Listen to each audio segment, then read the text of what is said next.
Good morning, everybody. Good morning. Welcome to Coffee Time. I'm Terrence Pickett. I'm your host.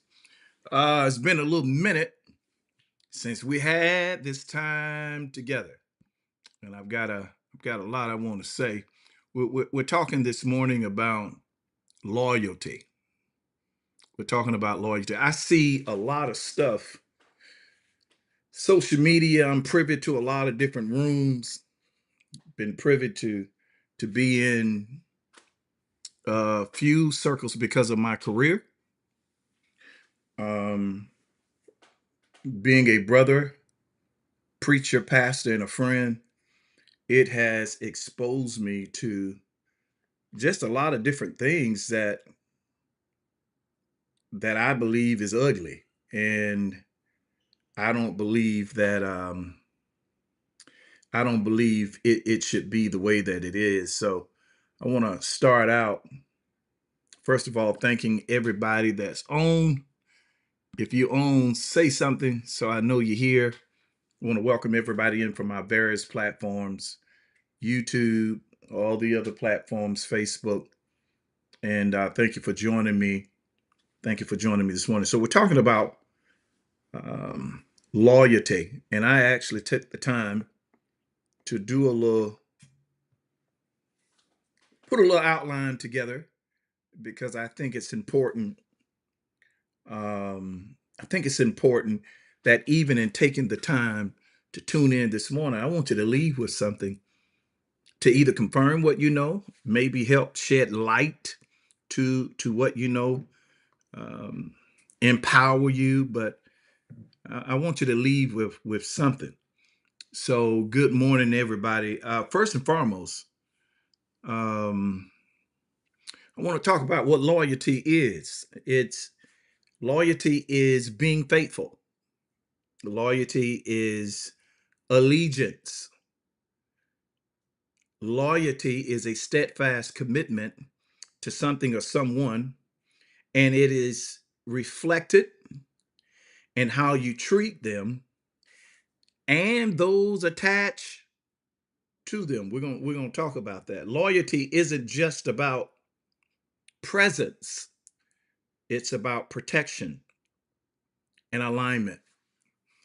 When you are loyal to someone, when you're loyal to someone, if I am loyal to you, I'm also loyal to who you love. Doesn't mean that there won't be disagreements, but because I'm loyal to you, I monitor how I handle my disagreement. And I think this world is full of people who aren't loyal. They ain't loyal to Jesus, and they preach about him, sing about him, shout about him every week. Their loyalty extends to no one but themselves. How are you a believer? How are you a Christian and don't nobody know it but you? Good morning, everybody that's on. Mr. Desi Pollitt. Good morning, sir. Kelly Edwards, good morning. Thanks all of you for joining in this morning. How are you loyal to Christ? You call yourself a Christian, but don't nobody know it but you. Your loyalty has to exceed your gift. Loyalty to, and this is where I'm starting. This is the substratum. This is my foundation. If you are loyal to Christ, certain things should not be named among you. Shouldn't. If your foundation is sure, the house is going to be fine. But if you're building on a faulty foundation, then when the house is built, it will not stand. Being loyal to Christ requires a certain behavior. Now, we can say, well, Pickett, all of us have issues, including you. Yep. We can also say we can't live behind the mask of grace and use it as a point to cover our issues or make excuses for our actions. Grace empowers you to do better. When your power runs out, grace kicks in and gives you the ability to do things you don't have the power to do. So when you yell grace, just understand that grace is an empowerment Have all of us done stupid stuff? Yeah. Did you learn from it? Have all of us done something that we regret? Yes. Did you draw wisdom from it? Do all of us have weaknesses? Yes. But just because there's a weakness doesn't mean there's a privilege. Weakness is the part of you that you are still training and trying to bring into subjection. It's a part of you that's vulnerable. It is the part of you that exists, but it becomes your responsibility, our responsibility to work on our strength and overcome our weaknesses. And there is a such thing as living with the weakness, such thing as being weak or having a weakness is not a sin. It's not. All of us have it. Falling into that weakness time after time after time after time after time, and there's no repentance becomes problematic. Because if you excuse yourself in one or two areas, you will excuse yourself in every area, and you will give your soul permission to live reckless. You will give your soul permission. You've compromised your soul by covering the thing you love. The moment you begin to compromise your soul and your conviction, you will be unstable in everything else. And the reason a lot of believers, I'm talking about people that name the name of Jesus, the reason there is no loyalty between people who name the name of Jesus is there's no loyalty between those people and Jesus himself. You do whatever you want to do whenever you want to do it. You are governed by your constitution, which is the Bible. And if you don't want to obey the constitution, if you don't want to obey the constitution, you don't want to obey the rules and regulations that come with Christianity, you don't have to be a Christian. Go do what you want to do. And the reason people aren't loyal to each other, they're not loyal to themselves.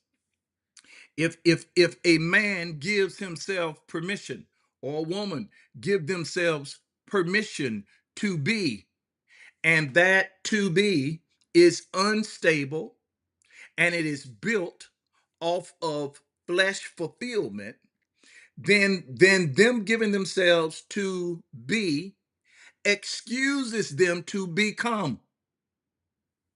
You gotta do better.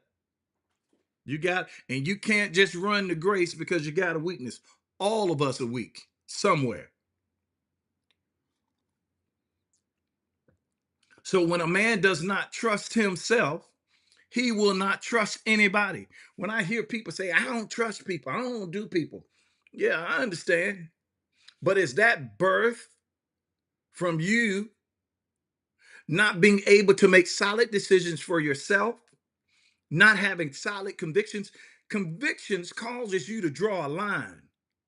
If I am convicted by something, that conviction stands up even when I'm sitting down.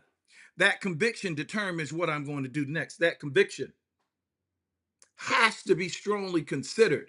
And that conviction keeps me out of certain things because I'm convicted by what I believe. There are certain things I'm not going to do. So when a person does not have personal convictions, they cannot be trusted with your convictions. They're not going to be loyal to you. They're not loyal to themselves. Anybody that knows me knows that I goes to bed at night. I'm an early bird, early riser.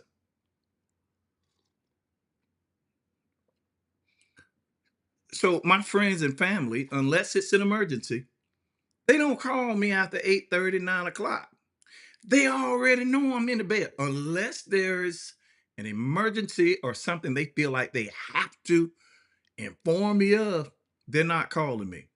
Now, sometimes a few of them may call me to be aggravating because I call them early in the morning and aggravate them. But what I'm saying to you, my conviction to get my rest has been so regulated that the people that are with me understands it and respects it.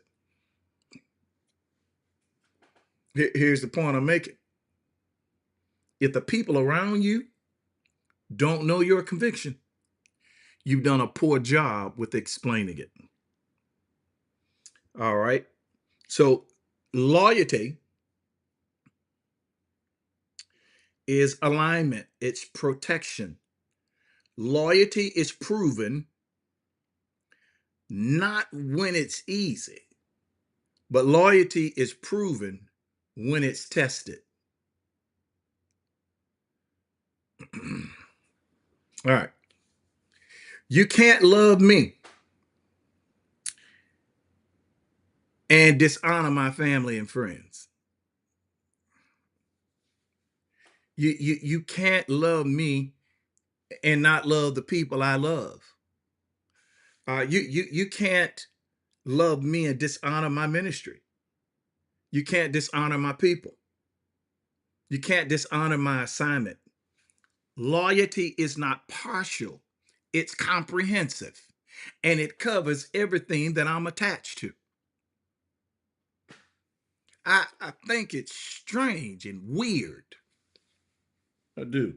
I think it's strange and weird that there are people who are married and you can love the one spouse because they're your family, but hate the other spouse.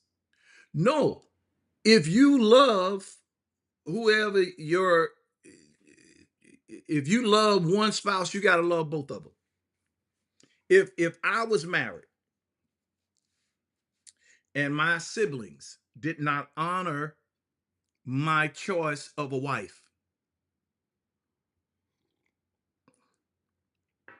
they have dishonored me. Say it again.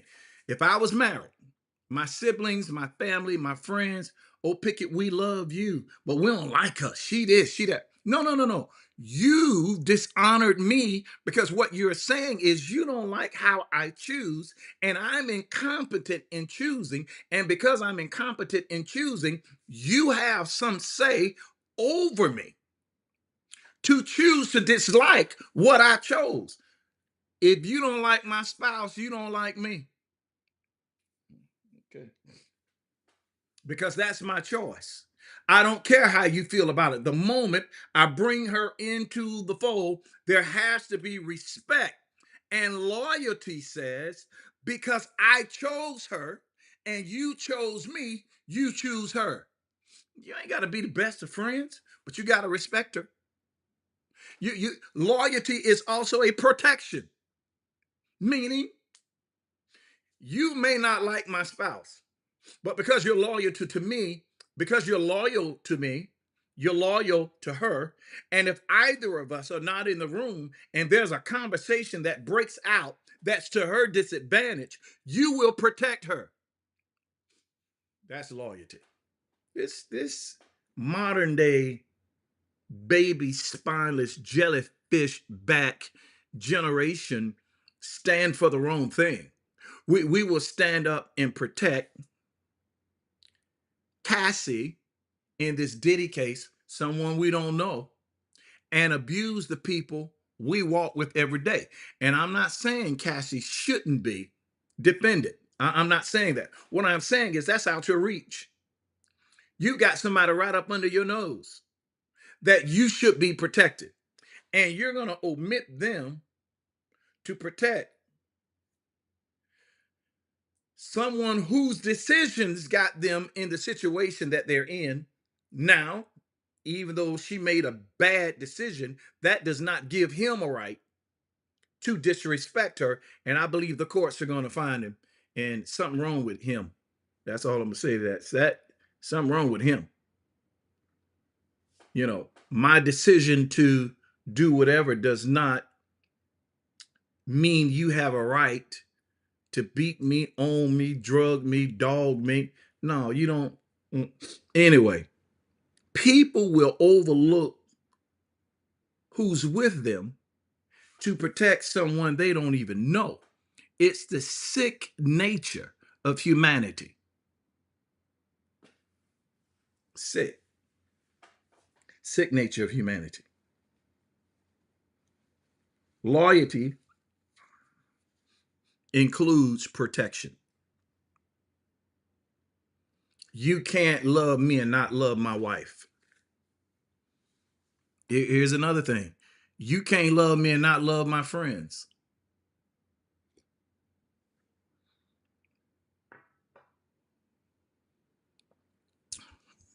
Let me go, because I'm coming back to that, but let me try to follow my outline. Um, 1 John 4:20 says, whoever claims to love God but hate his brother or sister, the Bible says you're a lie and the truth is not in you. Meaning, God is loyal. God is so loyal. He said, for God so loved Terrence Pickett that he gave Jesus so Terrence could be saved. And if you hate Terrence, God says, you don't love me. Uh, love is the key and becomes the responsibility and the measuring stick of how we treat each other. And because I love God, I have to love you. I don't have to like what you do, but I have to love you. I'm showing you loyalty comes from God. 1 John 4:20. God says, how can you love your brother that you see every day? You don't love him. But God, whom you've never seen, you say you love. Here's what the word says. It says you are a lie. Then it turns around. It not only calls you a lie, but it says there's no truth in you. Anybody that believes they can hate people and love God becomes dangerous. Ain't no truth in you. So that means I shouldn't trust you with nothing. Because God called you a lie. And God says there's no truth in you. So you can't love me and not love my friends. You can't love me, not love my family. And you can't love me and not love my girl, my wife, my kids.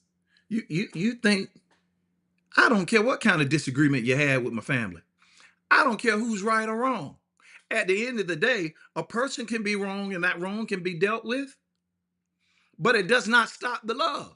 And I love them even though I don't embrace their wrong. And I will challenge them privately. But what you're not going to do is disrespect them because of my loyalty to them.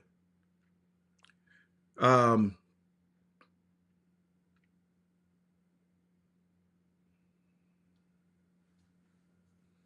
Matthew 25:40. Listen to what the word says.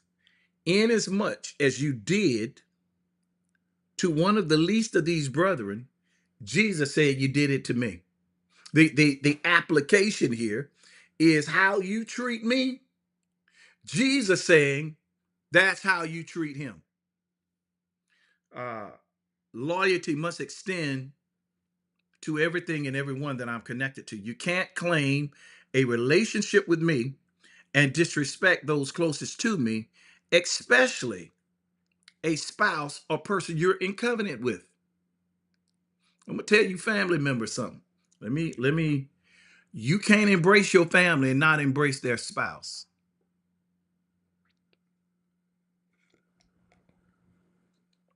Because I know you may not like it, but that spouse comes first. We see that when God brought that woman to the man after, and we don't know how long it was, we don't know what went into Adam inspecting Eve. I have a pretty open imagination. I believe after Eve looked her over, inspected to make sure everything was working, immediately when God gave Adam the gift of Eve, it incites prophecy in Adam. He brought the woman to the man. Man looked her over. did his inspection. I'm sure he went up under the hood, and then he said, "Wherefore will a man leave his mother and father and cleave to this? Uh, mm, Wherefore will a man leave his mother and father and cleave to his wife?" Meaning, the covenant that I have with this woman is now so great that even my parents come secondary to this covenant. The Bible commands that that spouse is first before them kids, before your mama, your dad, you mama's boys that have taken this girl's hand in marriage, but you're more faithful to your mama than you are your wife. That's problematic. You shouldn't have got married. You daddy's girls. You got a whole husband. Well, he don't know how to lead. What you married him for? See, when a spouse disrespects the other spouse, you're also testifying of how weak you are because you chose him. Lord have mercy. Well, he fooled me. He didn't tell me the truth. And you telling me that the God of all light, the author of all intel, didn't talk to you about the decisions you was getting to make. You telling me that God allowed you to be deceived with no inkling, no knowledge? You walked into this totally blindfolded, and God sent no warnings. He didn't wave no red flags. So God walked you into deception when He's the author of truth. You lying wonder. Your spouse reveals where you are and who you are. You chose them because of something. And if you miss just how bad they are, it shows us just how far you're off. So you don't get to play victim over the spouse you chose. Baby, it's shared responsibility. He might be a lying dog. She might be a ruthless heifer. But some of that ruthless heifer, sir, is in you. And ma'am, some of that lying dog that's in him is in you because y'all chose each other. Okay, and if you chose each other, you got to protect each other. And God is saying here that the covenant of marriage is first. No one can stand in the way of that. Marriage is both it's both law and it's covenant. Okay, all right, just in case. So kingdom loyalty honors the entire connection, not just the person. You What do you mean you hate my kids? You don't like my kids? Oh, I know they can be something if they want to. Don't you think we friends and you don't rock with my kids? You don't bump your head. I don't care who you are.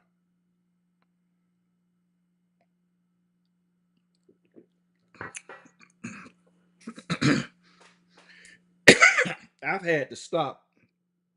I've had to stop people over the years while my kids were growing up, and they probably did some stuff that was wrong. But the way they started going in, I've had to stop family. Hey, wait, I understand they were wrong, but wait, that's still my child, and you're not finna bad mouth. I do the same thing with my friends. Hey, whatever differences you have with them, I still rock with them.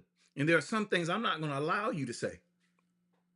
You can be mad with somebody else and you can vent to somebody else. You're not venting to me. And here's the other thing. When you get through talking to me, I'm going to tell them, hey, Gene, Train, Ox, and Wes, hey, did you hear what such and such called me and said you? Oh yeah, I'm gonna expose you. I'm gonna tell you what they told me, and I'm going to tell them that I'm going to tell you.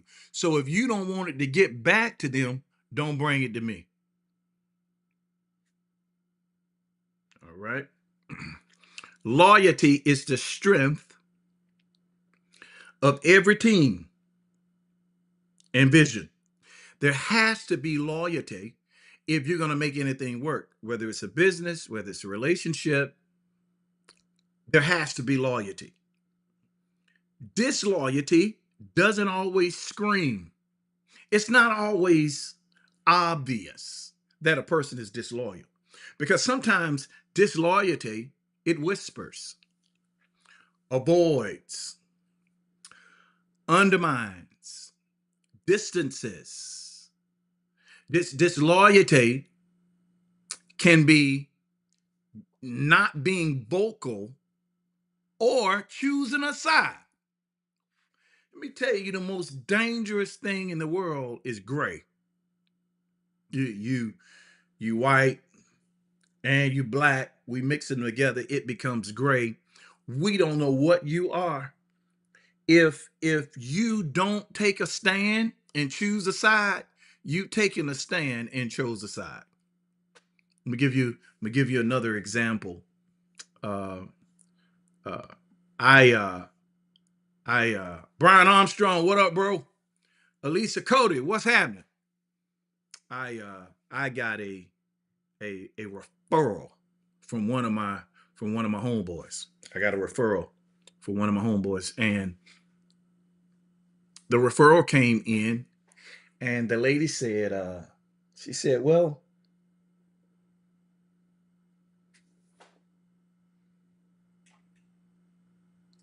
I'm not sure I need to tell that story.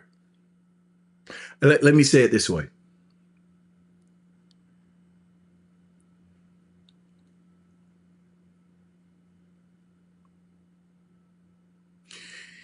If you can come and talk bad about somebody I rock with and I don't say anything, that is the disloyalty that I'm talking about. And then I go back and tell them, yeah, they said this, that, and the other. Well, the first thing I'm going to ask you is, they said that in front of you? What did you say? Well, I ain't say nothing. I was just collecting data. You disloyal. Or the other question I'm going to have, why did they feel so comfortable being able to come to you about me and say whatever they want? Because they knew you weren't going to choose a side.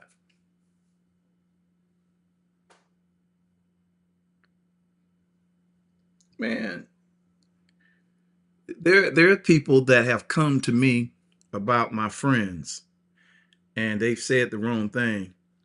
And uh, I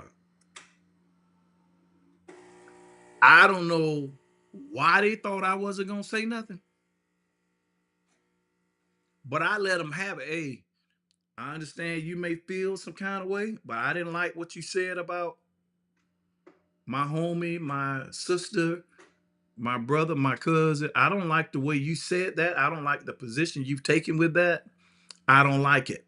And you can't come to me because you mad at them. I am not a safe place for you to vent to the people I rock with. I'm gonna give you another. I'm gonna give you another example here. Uh, I've gotten some business because of A Train.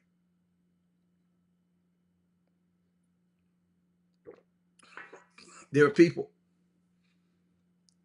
they start rocking with my business because of Train. Now they no longer rock. They no longer rock with Train. They don't do Train. When I went to Train, found out, hey, what happened with? And he was like, oh, this, that, and that. I say they did that. Well, immediately I ended the business deal with them because I'm not going to blur the lines, and there's not going to ever be a day you have to wonder who I rock with. You don't do business with Train, Gene, Amp, Ox. You don't do business with me. Hey, I don't toe lines. Mm-mm. And I don't do blurred contracts. If we're on contract and you don't do business with my people and we're already in the middle of a contract, I'll fulfill that. But you better believe I'm not going to renew. And I'm going to let you know why. The silence of some of us is just as bad as the offense against who we rock with. I'm going to say it again. Somebody going off on somebody you rock with, they feel comfortable to go off on them with you, and you not say nothing, you are just as bad as them. Yeah, here's the other thing. Here's the other thing. You can't fall out with my crew and shake my hand. Now, that cause well, what if your crew was wrong? Well, we'll deal with that in house. But you're not gonna be comfortable. And there'll never be a day you'll be able to come in my space, even if they're wrong, and dog them. If they're wrong, I'm gonna get with them. It's house stuff. It's family. So when I was growing up, I never forget. My parents used to have to come to the school a lot because sometimes, I got into some stuff I just shouldn't have got into. And I never forget. I never forget. I had a principal. He was a white guy, and my parents and the assistant principal was black. And in front of my parents, because I needed to show them, hey, this dude racist. My parents, they're old school. You're gonna respect authority, period. Whether they're wrong or not, you're gonna respect them. So I went to tell my parents, well, he's racist now. He's extremely bipartial. He's very extravagant when it comes to the white kids, and he becomes a little disillusional when it comes to the black. And my parents weren't trying to hear that. So in front of them, I said to him, he told my parents, well, I told Terrence to do something and he didn't do it. And I said, well, when you told me to do it, it violated what I believed. And am I supposed to violate the way my parents raised me in order to complete your request? This white man said in front of my parents, you are. And my parents stood there and they sat and they listened to more. Then he went to go off on me. And my dad said, excuse me, said, hey, I understand he can be wrong, but what you're not going to do is do that. They stopped him in his tracks. I grew up in a loyal household. We have fallouts in the house all the time. But the fallout don't leave the front door. The fallout never makes it to the window because whatever we got to work out as a family, we do that internally. You're not invited. When we leave that house, we have a unified front. And here's what I'm saying to you.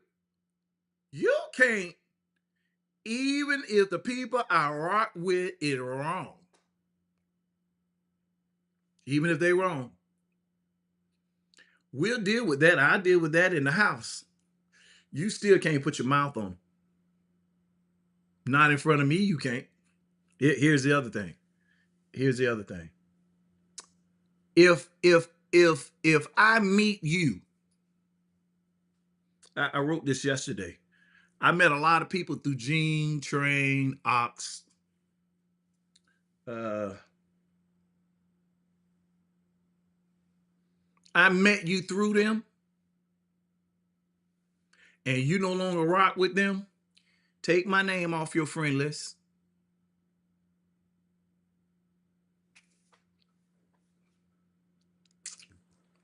Well, Pickett, you a pastor. How you gonna say that?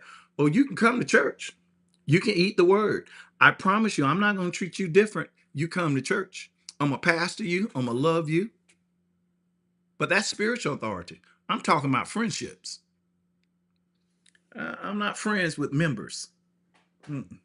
Because God may give me something to give you. And if I blur the lines, you're not going to have to, you're not going to know how to take it. Hear me and hear me again. If I meet you through my friends, our relationship is through my friends. If you no longer rock with my friends and I met you through them, I don't rock with you. Speak and keep going. No conversation, baby. Mm-mm, mm-mm. The only thing we can say is hello, because I think that's cordial. Now, depending on what you did, you may not even get a hello. Act like I don't exist. There would never be room for you to question whose side I'm on and how I feel. All right. Let me give you this. Let's say I knew you before I have a relationship that's established outside of my friends, and you and one of my friends fall out or have fallen out. Then what I'm going to try to do is get to the bottom of the disagreement, and based on what the disagreement is going to determine what I do next. Now, I didn't meet you through them, so we're not friends through them, so we can have a relationship outside of them.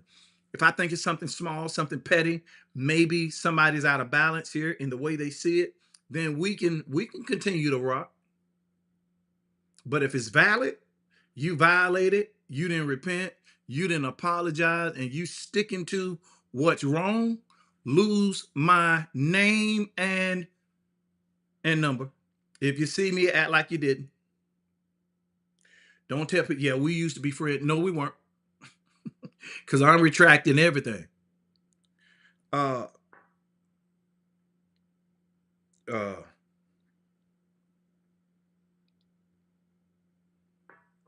I never forget me and my brother Freddie, when we were coming up, we did a lot of musical stuff together. And I don't care where Freddie was, once he got the gig, he tell them they had to get me. Vice versa. I fell out with some people because they chose me and they ain't choose him. Now we teenagers, and I told them, hey man, why you didn't choose him? He's a better singer than me. He's just as good as me. He knows more than why you didn't choose him. If you can choose me and you didn't choose my brother, something wrong. And I got kicked out the clique, and that's fine. Then they start choosing both of us. Okay, point made. There'll never be a time in business or friendship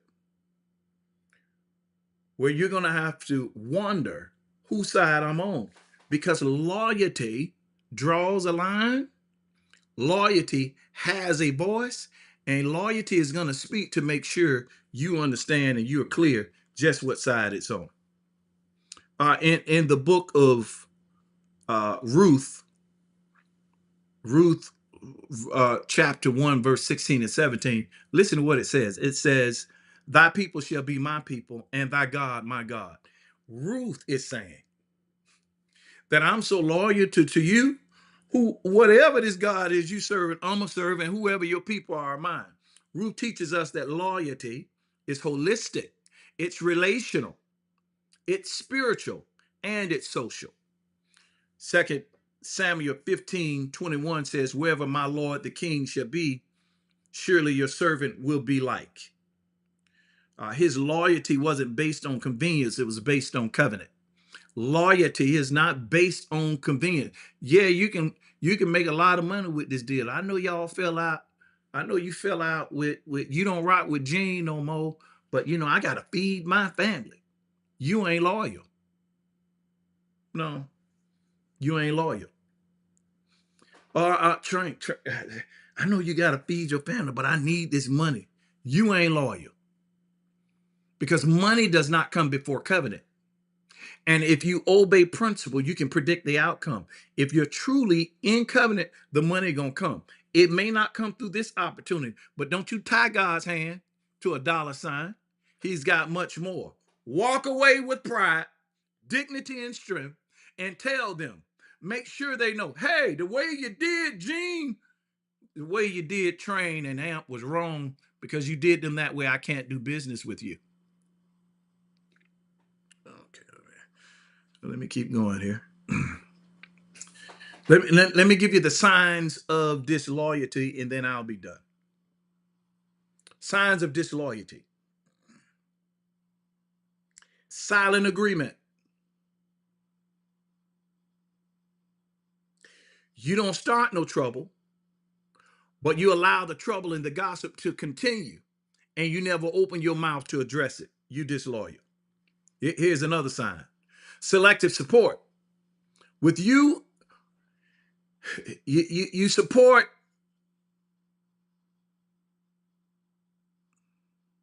as long as things are good. But when pressure comes and endorsements are lost, all of a sudden you get quiet. You disloyal. Here's another sign of disloyalty.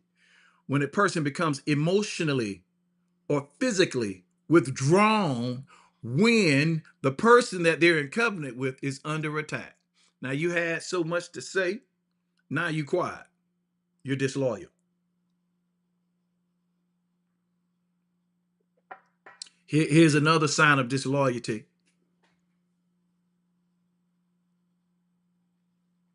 When people begin to treat you and your assignment or calling common, they no longer respect what you do.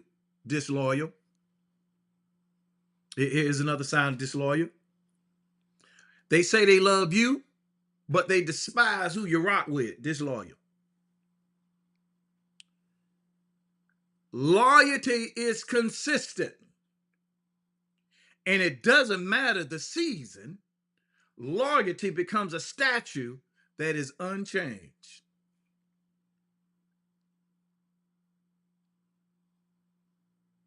Unchanged. Here's another thing of loyalty.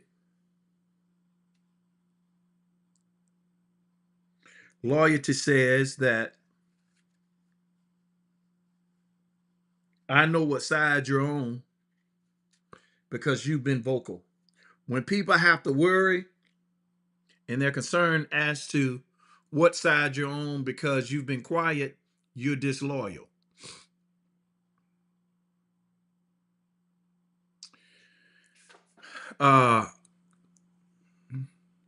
Most times, disloyalty stems from a person's insecurity, jealousy, or unresolved rejection. People who are unhealed in their identity often feel threatened by loyalty to somebody else. A lot of people project or they reflect in their inner fears of abandonment, not being chosen, the fear of replacement, outwardly as sabotage. Disloyal people have a comparative mindset. They're always looking at what you do in comparison to what they've done or what they are doing. They're always competing. They disloyal.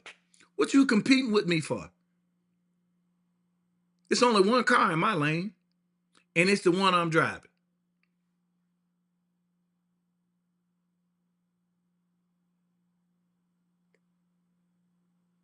I want to give you something to reflect on. I want to give you something to think about. Do I only show loyalty in public moments, or do I also defend in private? Here's something else I want you to think about. Am I embracing someone's leadership, but silently rejecting their inner circle? Do I carry wounds or offenses that fuel hidden disloyalty? In other words, if you love me, protect what's mine. If you're with me, stand with all of me, not just the part that benefits you. And if you're really loyal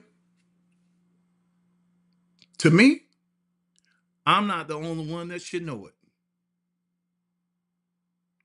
That's coffee time. Hopefully you got something from that. Oh, the little bro is on. Gene Dot. Love y'all. Have a great day. You were born to win, predestined to succeed. There's nothing that can happen to you today that the wisdom inside of you cannot handle. You got to calm down, slow down, use emotional intelligence, trust God, and listen to wisdom. When you listen to wisdom, you will always win. Go have a productive day. Remember to think higher, speak life, seek wisdom, stay strong. If you're not loyal, lose my number.